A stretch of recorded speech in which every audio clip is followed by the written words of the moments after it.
Hola a todos. Hubo un tiempo en que las estaciones de soldadura eran caras y no tan accesibles como ahora.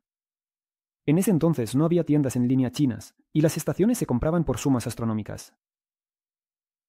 Ahora, por supuesto, todo es diferente.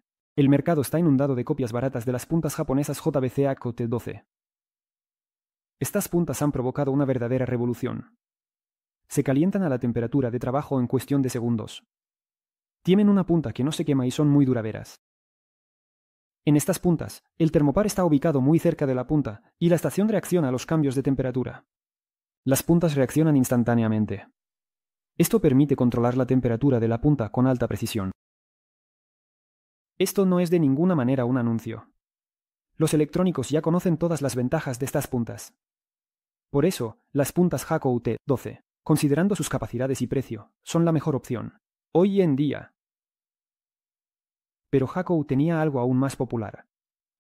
Esta estación, Kaki 936. Una estación, analógica, común y bastante buena. Personalmente, tuve tanto la estación original 936 como un clon de una marca no menos conocida. Por cierto, había innumerables clones. Fabricaban la estación 936. Todos los que podían, y era la más accesible, la más barata, y satisfacía a todos. Más tarde, hice una estación de soldadura casera con un soldador y un termoventilador. E incluso había vídeos sobre este tema. Pero eso fue hace mucho tiempo. La estación estaba construida con un chip de Mega 328 de Arduino Uno. La idea de crear este vídeo surgió cuando estaba hurgando en mi ático y encontré esta estación.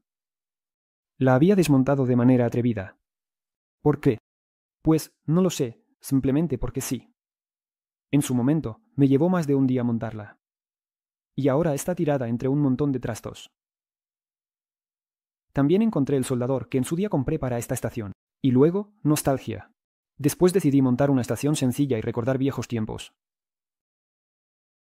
La introducción ha sido larga, pero sin el contexto previo se pierde la esencia de la historia. El esquema de la estación original HK 936 se puede encontrar sin problemas. También se puede encontrar un esquema simplificado de los clones chinos de la misma estación. El clon es mucho más sencillo.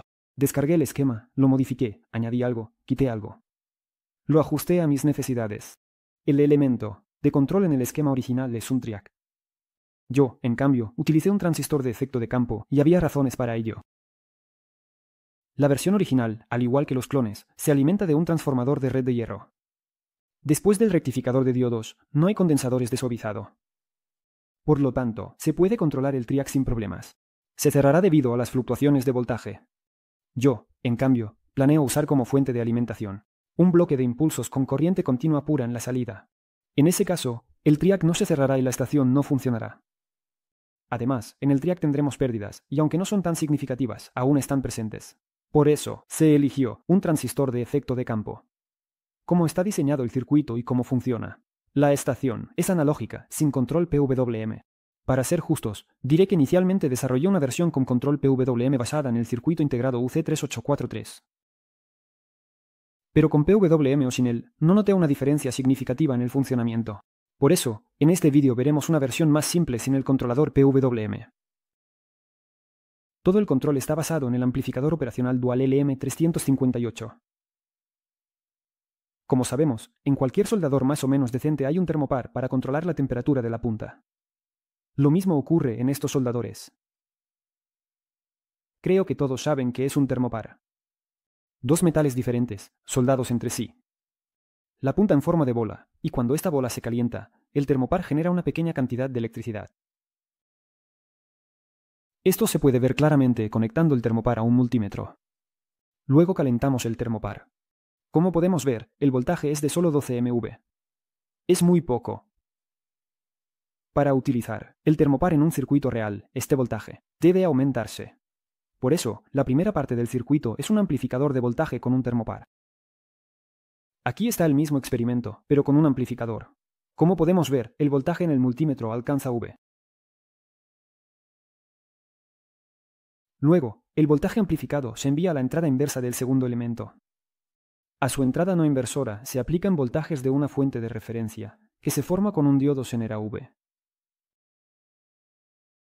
Luego, el voltaje del termopar se compara con el de referencia. Si el voltaje que proviene del termopar es inferior al voltaje de referencia, en la salida del amplificador operacional obtenemos un 1. O el positivo de la alimentación, y viceversa. De este modo, en la salida del amplificador operacional tenemos o bien la masa de la alimentación, o el negativo, o el positivo. El 1 o el positivo hace que el transistor de efecto de campo se active, el negativo lo cierra. En el circuito de drenaje del transistor está conectado el elemento calefactor del soldador y un LED indicador. Su iluminación indica que la punta está calentándose. Durante el funcionamiento, se encenderá y apagará periódicamente. Es decir, si el termopar está frío, el transistor se enciende y comienza el calentamiento. Cuando el calentador, y por lo tanto el termopar, se calientan hasta la temperatura establecida, el transistor se cerrará y el calentamiento se detendrá. Y así todo el tiempo. Esto permitirá mantener la temperatura en la punta, aunque no con alta precisión, pero se puede trabajar cómodamente. El ajuste de la temperatura se realiza girando un potenciómetro. Este potenciómetro, de hecho, simplemente cambia el voltaje de referencia.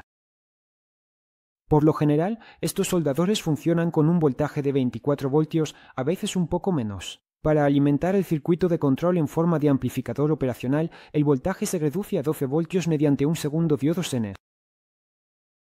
También se pueden usar reguladores de voltaje en chip de 12 voltios, pero el amplificador operacional consume una corriente mínima y un diodo Zener común. Con un vatio es suficiente. Es decir, el voltaje de la señal de salida del amplificador operacional será igual al voltaje de alimentación 12 voltios. Por lo tanto, en la puerta del transistor de efecto de campo obtendremos 12 voltios durante el funcionamiento. Esto es realmente importante, ya que para que el transistor de efecto de campo se abra completamente, se necesita un voltaje de al menos 10 voltios en su puerta. Solo en este caso, la resistencia de su canal abierto es mínima, y no se calentará en absoluto al trabajar con una carga como un soldador, por lo que no es necesario montar el transistor de efecto de campo en un disipador de calor.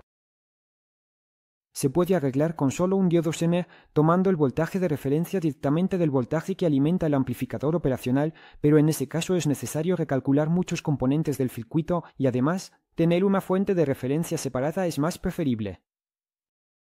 La placa de circuito impreso es compacta, incluso muy compacta. La puedes descargar junto con el archivo completo del proyecto a través del enlace en la descripción. Chequeo sencillo. Conectamos el termopar tipo K. Lo calentamos con un encendedor. El LED debería apagarse. Quitamos el encendedor. El termopar se enfría y después de un tiempo el LED vuelve a encenderse. El encendedor imita el elemento calefactor del soldador. Después de todo esto, necesitamos verificar nuevamente el funcionamiento del circuito, pero esta vez con el soldador. Delante de ti está el pinout del conector de dicho soldador. 2 pines para el calentador, otros 2 para el termopar. Conectamos todo según el esquema. El calentador no tiene polaridad, pero el termopar sí. Si el termopar está conectado incorrectamente, el circuito no reaccionará al calentamiento y el transistor permanecerá abierto todo el tiempo.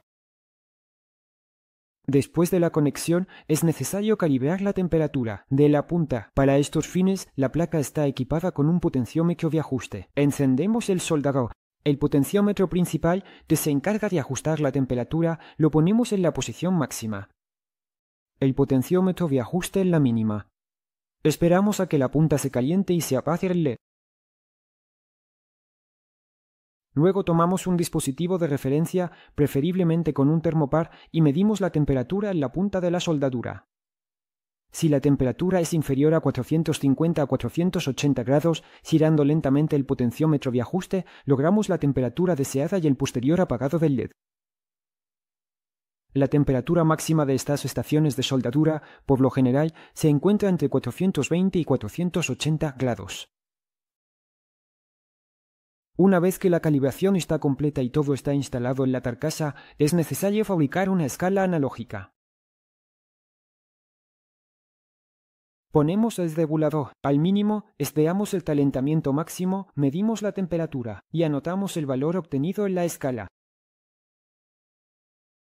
Luego hacemos lo mismo para diferentes temperaturas. 250 grados, 280, 300, 320, 350 y así sucesivamente hasta 480 grados. Después de todas estas manipulaciones, tendrás un plom de la popular estación HK 936. Ahí todo funciona exactamente bajo el mismo principio. Colocamos el LED indicador en el panel frontal para ver el proceso de calentamiento en tiempo real. Prueba. Medimos el tiempo que necesita el soldador para calentarse hasta la temperatura de trabajo de 300 grados.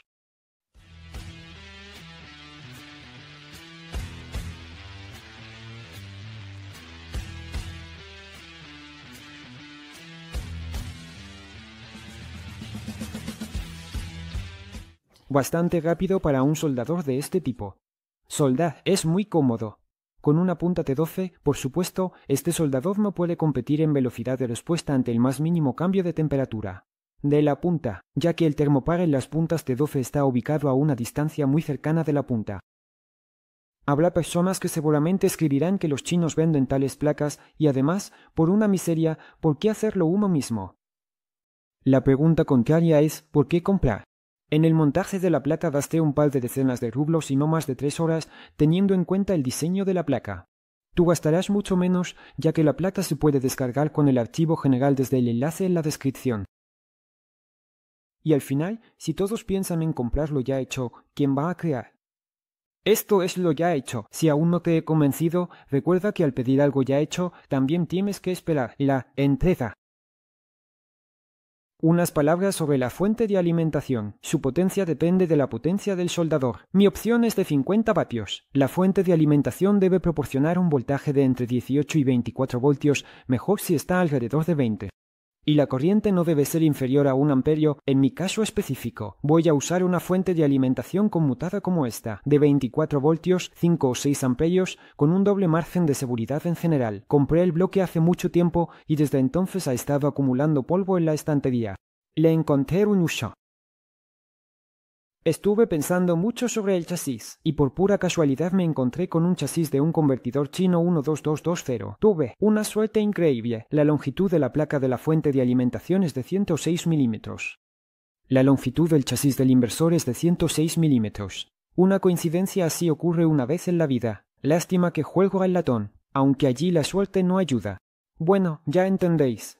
Probablemente usaré esta estación por un tiempo. Es bastante buena. Y aún hoy muchos no planean deshacerse de su 936. La punta para estos soldadores cuesta una miseria y el calentador también. Con esto, el vídeo llega a su fin, todos los enlaces necesarios están en la descripción. No olvidéis valorar los vídeos y suscribiros a mi Instagram. Y con esto me despido.